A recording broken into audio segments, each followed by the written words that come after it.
तर वैष्णवी हगवणे प्रकरणातील आरोपी राजेंद्र हगवणे हा मावळमध्ये लपून बसला होता अशी माहिती समोर आली आहे। वैष्णवीच्या मृत्यूनंतर राजेंद्र हगवणेंनी मावळातल्या एका हॉटेलमध्ये मटणावरती ताव मारला।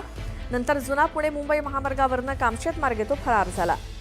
मग पवना धरणाच्या बॅकवॉटर परिसरात असलेल्या एका बंगल्यामध्ये तो लपून बसला होता।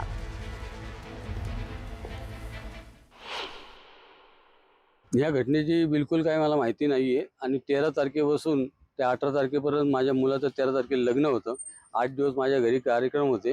त्या कारणाने मी 10 ते 18 मी घर सोडलेलं नाहीये, मी घरामध्येच होतो आणि 13चं लग्न झाल्यावर माझ्या मुलाची सत्यनारायणची पूजा होती। त्या पूजेच्या दिवशी बंडोपंत बेगडेंचा मला फोन आला होता की राजेंद्र हगवणेला तुम्हाला बोलायचंय। तर ते बोलले की आम्ही तुमच्या फार्म हाऊसवर जाऊ का। मग मला काय या गोष्टीची काही कल्पना नव्हती की यांनी असं काही कृत्य केलेले। त्याच्यामुळं मला नेहमीप्रमाणे येतात म्हणून मी म्हणलो जा, आणि कारण की मी पण फार बिझी असल्या कारणाने माझ्या घरी पाहुणे रावणे होते आणि त्या ह्याच्यात मला जास्त बंडोबांशी किंवा राजेंद्र हगवणेशी बोलता नाही आलं। दरम्यान मावळातल्या ज्या बंगल्यामध्ये तो लपला होता तिथून आढावा घेतलाय आमचे प्रतिनिधी गणेश दुडम यांनी। पोलिसांनी राजेंद्र हगवणे यांच्या मुसक्या आवळल्या आहेत। आपण जर पाहायला गेलं, वैष्णवी हगवणे हिचा हुंडाबळीसाठी त्यांनी जीव घेतलेला आहे। या आरोपामध्ये वैष्णवी हगवणे हिचा पती, सासू, नणंद आणि सासरे यांचा समावेश आहे। मात्र इतक्या मोठ्या प्रमाणामध्ये म्हणजे 51 तोळे सोनं घेतलं होतं आणि रोख रक्कम आणि एक आलिशान कार घेतली होती लग्नामध्ये, तरी त्यांनी पैशाच्या हव्यासापोटी वैष्णवी हगवणे हिचा बळी घेतलेला आहे। प्रथमदर्शी जर पाहायला गेलं तर ही आत्महत्या भासवत होती, मात्र पोस्टमॉर्टम रिपोर्टमध्ये ज्यावेळेस आलं की तिची हत्या करण्यात आलेली आहे, ज्यावेळेस तिची हत्या करण्यात आली होती तर तिच्या अंगावरही अनेक जखमा होत्या। परंतु आता कुठंतरी पोलिसांनी या राजेंद्र हगवणे आहे जो फरार आरोपी आहे, जो या वैष्णवी हगवणे हिचा सासरा आहे, आता त्याच्या मुसक्या आवळलेल्या आहेत। आता यापुढे पोलीस काय कारवाई करतात ते पाहणं महत्त्वाचं आहे। गणेश दुडम, न्यूज 18 लोकमत, मावळ। तर पैशाच्या हव्यासापोटी आपल्या सुनेचा जीव घेणाऱ्या हगवणे कुटुंबासाठी लालची आणि लोभी ही दोन विशेषणं अगदी परफेक्ट सूट करतात। घरामध्ये अमाप पैसा असून सुद्धा आपली सून वैष्णवीला मारझोड करणारं हे हगवणे कुटुंब प्रचंड माजलेलं होतं। आपल्या संपत्तीचं आणि ताकदीचं प्रदर्शन करण्याची एकही संधी ते सोडायचे नाहीत आणि याच उन्मादातून त्यांनी गौतमी पाटीलला सुद्धा चक्क आपल्या बैलासमोर नाचवलं होतं। हुंड्याच्या हव्यासापोटी आपल्या नक्षत्रासारख्या सुनेचा जीव घेणाऱ्या हैवान हगवणेंचे कारनामे ऐकाल तर चक्रावून जाल। पैशांच्या मस्तीत आणि सत्तेच्या कैफात हे हगवणे इतके धुंद झाले होते की ते स्वतःचं माणूस असणंच विसरून गेलेले। दोनही सुनांचा त्यांनी अतोनात छळ केला, हुंड्यासाठी सुनांना मारहाण केली। धाकटी सून वैष्णवीचा तर जीवच घेतला। हगवणेंच्या अख्ख्या खानदानाला आपल्या पैशांचा इतका माज होता की आपल्या संपत्तीचं ते ओंगळवाणं प्रदर्शन मांडायचे, इतकं की आपल्या घरातल्या बैलासमोर या हगवणेंनी चक्क गौतमी पाटीलला नाचवलेलं।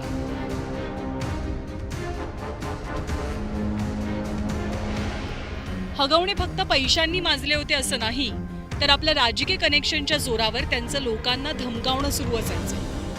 राष्ट्रवादी काँग्रेसमधनं हकालपट्टी होण्याआधी राजेंद्र हगवणे मुळशी तालुक्यातलं बडप्रस्थ मानले जायचे। 2004 साली राष्ट्रवादीच्या तिकिटावर त्यांनी मुळशी विधानसभा मतदारसंघातनं विधानसभेची निवडणूक लढवली।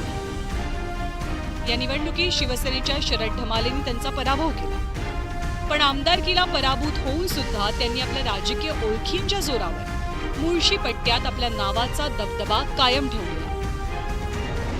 आपली राजकीय ताकद आणि राजकीय ओळखींच्या जोरावर त्यांचा लोकांना धमकावण्याचा धंदा अगदी खुलेआम सुरू असायचा आणि म्हणूनच आत्ताही वैष्णवीच्या आई वडिलांना हगवणेंपासून भीती वाटते। मला सगळ्यात आधी असं सांगायचं आहे की शशांक आणि सुशील यांच्याकडे जे काही रिव्हॉल्वर आहेत यांचं रिव्हॉल्वर काढून घेऊन जप्त करून त्यांचं जे काही लायसन आहे, कारण भविष्यात मला या लोकांपासून माझ्या कुटुंबाला धोका आहे, कारण ह्या गुंड प्रवृत्तीचे लोक आहेत, त्यामुळे यांचं लायसन जप्त करावं, यांचे लायसन रद्द करावं आणि त्यांचे जे काही रिव्हॉल्वर आहे ते जप्त करावे. पैशांच्या जोरावर घमंड दाखवणाऱ्या हगवणे कुटुंबाकडे पैसा कमावण्याची अमाप साधनं सुद्धा होती. त्यांच्या उत्पन्नाचं प्रमुख साधन म्हणजे जमिनींचे प्लॉट पाडून विकणे. सोबतच हगवणेंकडे JCB आणि पोकलँड सारख्या मशीन्स असल्याची माहिती आहे. हगवणे कुटुंबाचा वॉशिंग सेंटरचा सुद्धा बिझनेस आहे.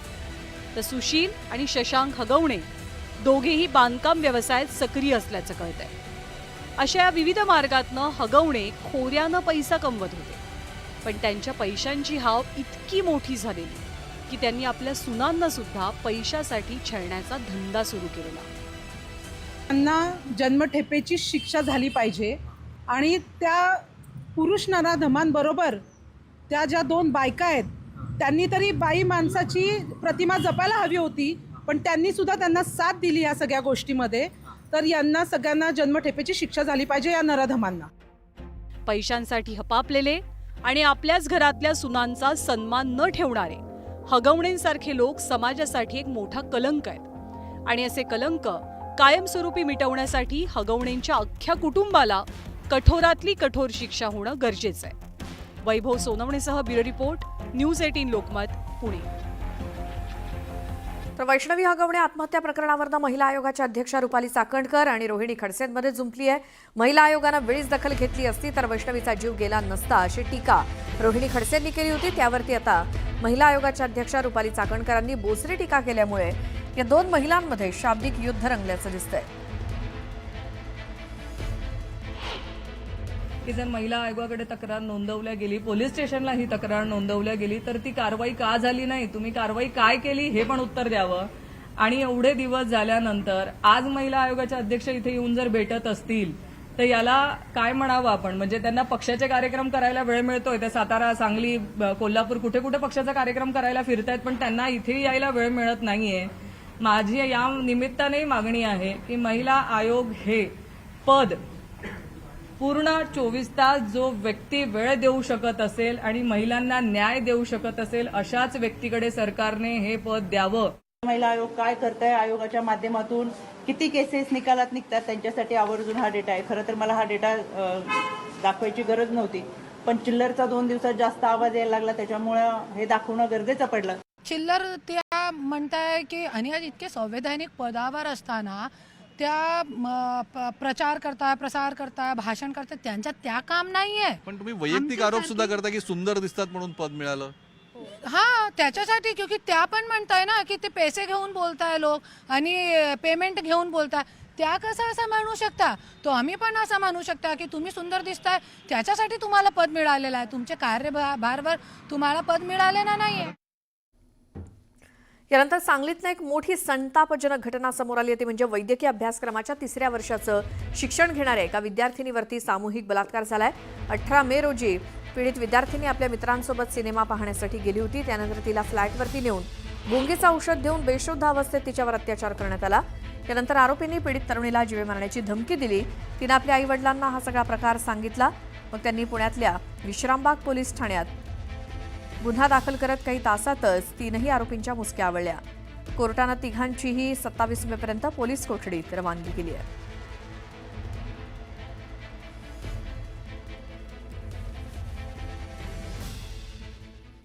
तर मेडिकल कॉलेजच्या विद्यार्थिनीवरती सामूहिक बलात्कार झाला आणि हे गुंगीचं औषध तिला कोल्ड्रिंकमधनं देण्यात आलेलं होतं.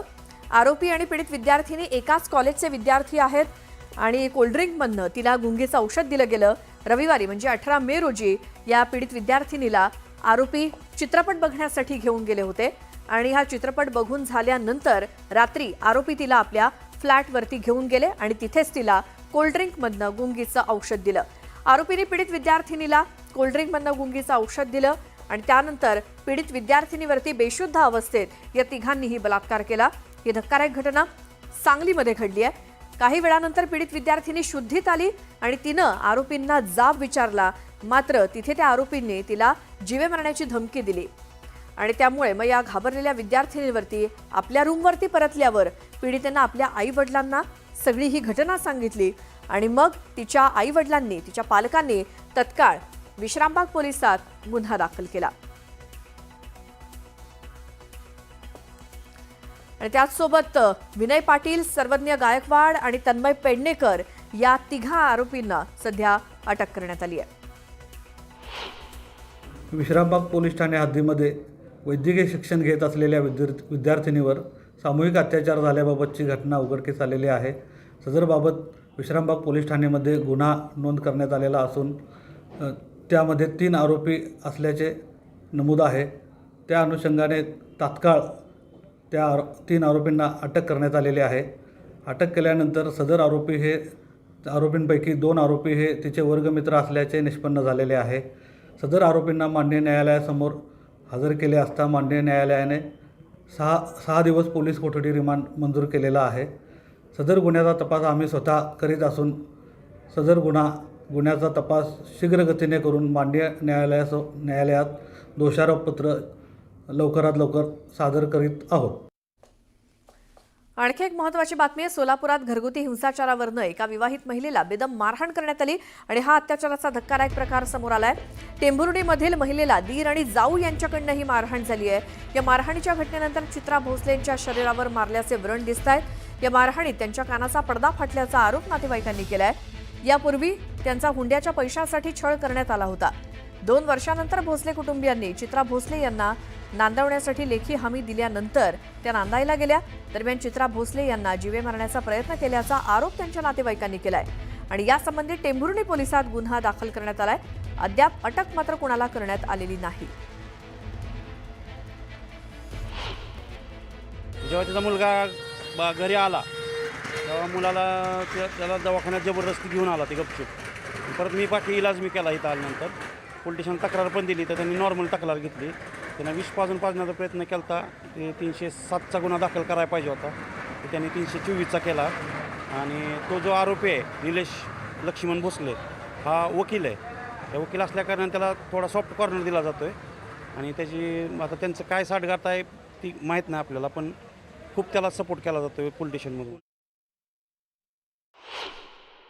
हे लग्न झाल्यापासून 20 वर्ष झालं चालू आहे. 4-4, 6-6 महिन्याला, वर्षाला. ही एक वेळा नाही झालं, बरेच वेळा. पण आपली मुलगी नांदायची आहे म्हणून आपलं सहन करायचो आम्ही. काय कारण काय कशामुळे मारायचे? काय पण कारण काढून मारायचं ते. कशाचे पण कारण काढायचं. पहिलं हुंड्यासाठी होतं. 498चं झालं आणि मिटवून घेतल्यानंतर ते